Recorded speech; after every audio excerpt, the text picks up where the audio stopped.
Reports of light turnout in the Democratic Senate primary, at least in Pennsylvania. The race, they're too close to call. Almost no race at all. The White House allegedly offered Joe Sestak a job in exchange for dropping a challenge to Senator Arlen Specter. Now some saying that if Sestak wins, the scandal will blow up again.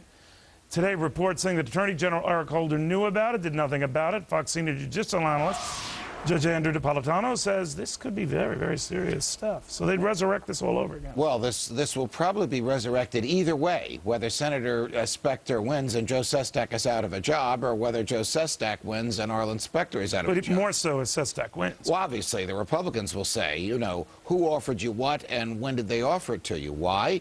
It's a federal crime to offer a candidate a thing of value in order to get out of a political race. He says, didn't Sestak say that he was offered? Yes. He intimated that he was offered a high-ranking job in the executive branch by someone who had the authority to offer it. What would that mean? Somebody in the White House? What would it be? He was a two-star admiral. Might he like to be Secretary of the Navy? I'm just speculating there. It wouldn't matter if it was a job as a janitor. Offering him anything of value to get him to leave a political race is a felony, punishable by 5 years in jail. He may be put under oath and asked, who offered it to you? When did they offer you it? And what did they offer you? It does make you think that maybe you should have taken that job if the White House wanted to get if that were happening. It also reminds you that Attorney General Holder and the President have taken an oath to uphold the law.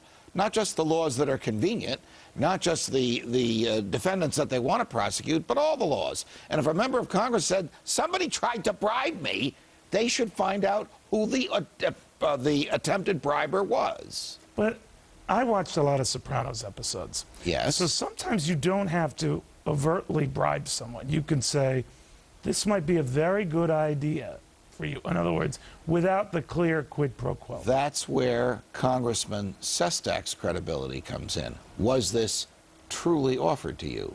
Did the person who made the statement have what the law calls the present apparent ability to offer it? Or was this just some political interloper saying, wouldn't you rather be this than that?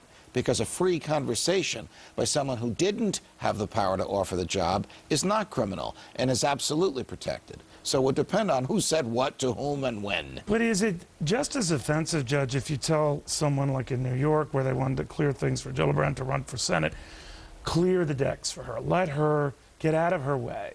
I mean, for whatever reason, in the name of party unity, that to me is just as offensive, maybe not as much as offering a job, but the White House is saying clear the deck. That's not criminal.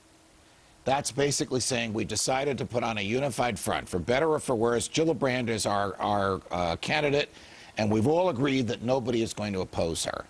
That's the Chicago way, where the bosses, rather than the people, decide who runs. How far will the Chicago way spread east and south and west? Right. Remains to be seen. You notice your voice got deeper, too, when you said that. It's like scary. It's a very serious issue. It is a serious issue. Understood, because you were scaring me in that last part. Andrew Napolitano. Well, you mentioned Sopranos. I did, didn't I? I thought I should lower my voice. Well, you didn't have to do that. Right? Seriously, Judge, you're the man and the genius. We'll watch how this falls out. Meanwhile, he is not